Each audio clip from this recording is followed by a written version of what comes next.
दोस्तों, एक बार फिर आपका स्वागत है, अभिनंदन है आपके अपने YouTube channel Aryan institute Allahabad में। दोस्तों, जैसा कि बोर्ड पर आप देख पा रहे हैं, आप सभी के बीच में एक बार फिर हम चर्चा कर रहे हैं यूपी डीएलएड एडमिशन 2024 पर।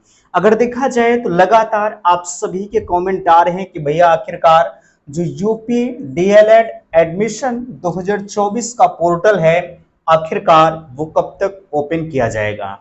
देखिए, सबसे बड़ी चीज ये है, आपके बीच में जो यूपी डीएलएड एडमिशन की प्रक्रिया है, फाइनल इस पर कोर्ट केस चल रहा है, जिसका रेट नंबर है, देख सकते हैं 24,528/2024। ठीक है, यह आपका कोर्ट केस है। कोर्ट केस अपडेट के संदर्भ में हम बात करें तो जैसा कि यहां देख सकते हैं आप, ये चीजें लगातार मेरे पास पूछ रहे हैं कि आखिरकार सुनवाई हमारी कब होगी। तो बिल्कुल जैसे ही मुझे सूचनाएं मिली, आज आपके बीच में फाइनली कोर्ट केस आज की डेट में लगा हुआ है, ये 24,528 का।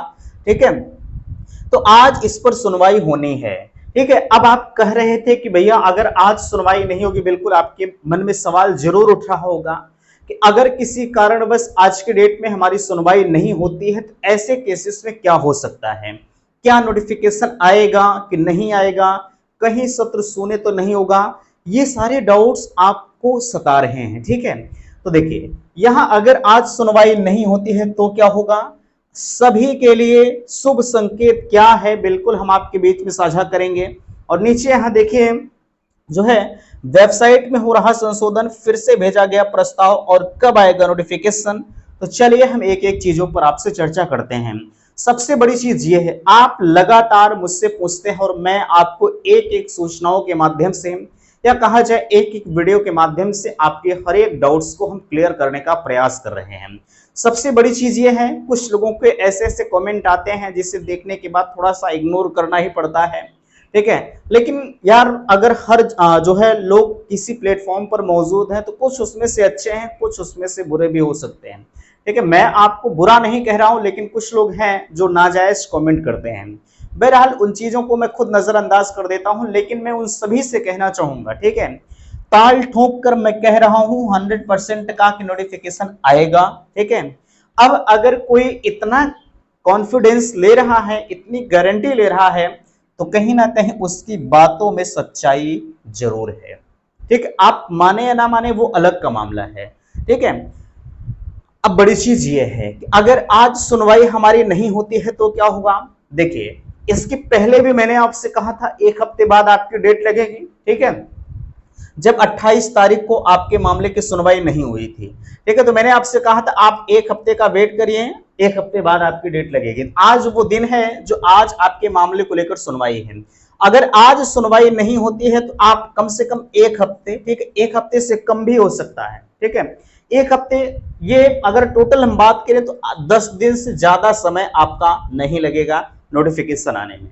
ठीक है, रही बात जो लोग सत्र शून्य वगैरह की बातें कर रहे हैं, उसमें 1% भी चांसेस नहीं है कि आपका सत्र शून्य होगा। ठीक है, लोग इस तरह का हवा बनाकर रखे हैं कि सत्र शून्य होगा। ठीक है, लेकिन मैं आप सभी को ये जरूर कहना चाहूंगा कि आप उनके बहकावे में बिल्कुल ना आए। ठीक है, आपका सत्र शून्य नहीं होगा। यार कोई मतलब नहीं है, लोग आपको नाजायज बरगलाने का प्रयास कर रहे हैं। ठीक है, मैं भी थोड़ा सा सोशल मीडिया यूट्यूब पर गया और मैंने भी लोगों को देखा, लोग कह रहे हैं कि सत्र शून्य होगा, तमाम तरह की बातें आपके बीच में। यार जब आपको सही न्यूज ना हो तो कृपया आप बच्चों के समक्ष ना प्रोवाइड करें। ठीक है, तो ये बिल्कुल फैक्ट सूचना है। आज आपके मामले को लेकर सुनवाई है। कोर्ट केस किस पर चल रहा है मैंने विस्तृत रूप से आपको बता दिया है। ठीक है, जैसे हम उस दिन भी कहे थे, जैसे आपने अभी तक धैर्यता का परिचय दिया, वैसे 1 हफ्ते 10 दिन और धैर्यता का परिचय दीजिए, हर हाल में आपको नोटिफिकेशन आ जाएगा। सत्र शून्य होने के लिए 1% चांसेस नहीं है। ठीक है, लोग पता नहीं कैसे कैसे सत्र शून्य की बातें कर रहे हैं कि सत्र शून्य हो जाएगा, ये होगा वो होगा, लेकिन ऐसा कुछ है नहीं। ठीक है, बाकी यहाँ आपने अगर नहीं देखा है तो आप updled.government.in की वेबसाइट पर विजिट करें। वहां से जो वेबसाइट का जो मेंटेनेंस कार्य है वो चल रहा है। ठीक है, कहीं ना कहीं वो चीजें आपके लिए शुभ संकेत हो सकती हैं। ठीक है, मैंने भी लगातार वेबसाइट पर विजिट किया, कल से ही मैं देख रहा हूं कि लगातार वेबसाइट पर मेंटेनेंस कार्य चल रहा है। ठीक है, तो ये चीजें कहीं ना कहीं आपके लिए शुभ संकेत है। बाकी यहाँ अगर वेबसाइट में संशोधन हो रहा है तो कुछ नया होने वाला जरूर है, ठीक है। अब यहाँ देखिए, फिर से भेजा गया प्रस्ताव। अभी लगभग 20 दिन 1 महीना पहले जो है बात करें हम, तो एक न्यूज़पेपर कटिंग आपके बीच में आई थी, जिसमें परीक्षा नियामक प्राधिकारी पीएनपी सचिव की तरफ से कहा जा रहा था कि हमने प्रशासन को जो है प्रस्ताव भेजा था, लेकिन प्रशासन की तरफ से जो है प्रस्ताव हमारा स्वीकार नहीं किया गया, ठीक है। तो अगर आपका प्रस्ताव स्वीकार नहीं किया गया तो आप समझ सकते हैं कि भाई अब पीएनपी के ऊपर सब कुछ तो होता नहीं कि वो अपने मन से जब चाहे तब नोटिफिकेशन दे दें, ठीक है। जब तक उन्हें सरकार की परमिशन नहीं मिलेगी तब तक आपके बीच में नोटिफिकेशन नहीं दे सकते, ठीक है। तो प्रस्ताव भेजा गया है, ऐसी सूचनाएं मिल रही हैं, और प्रस्ताव जहां तक सूचनाओं की बात है, ऐसा प्रतीत हो रहा है, ऐसी सूचनाएं हमें मिल पा रही हैं कि प्रस्ताव एक्सेप्ट हो गया है, ठीक है। और नोटिफिकेशन का जहां तक सवाल है, मैंने आपको बता ही दिया कि आप 1 हफ्ते से 10 दिन का वेट करें, नोटिफिकेशन आपके बीच में आ जाएगा, ठीक है। बाकी चीजें आप मेरे ऊपर छोड़ दीजिए। अभी से आप डॉक्यूमेंट्स वगैरह की बातें कर रहे थे कि कौन कौन से डॉक्यूमेंट्स लगेंगे, क्या होगा, कैसे होगा। पहली चीज तो ये है, अगर हम डॉक्यूमेंट्स की बात करें तो आप 2-3 चीजें बनवा लीजिए, ठीक है। आप आय प्रमाण पत्र बनवा लीजिए, ठीक है, जाति बनवा लीजिए, और उसके साथ साथ आप निवास प्रमाण पत्र बनवा लीजिए, ठीक है। आय हो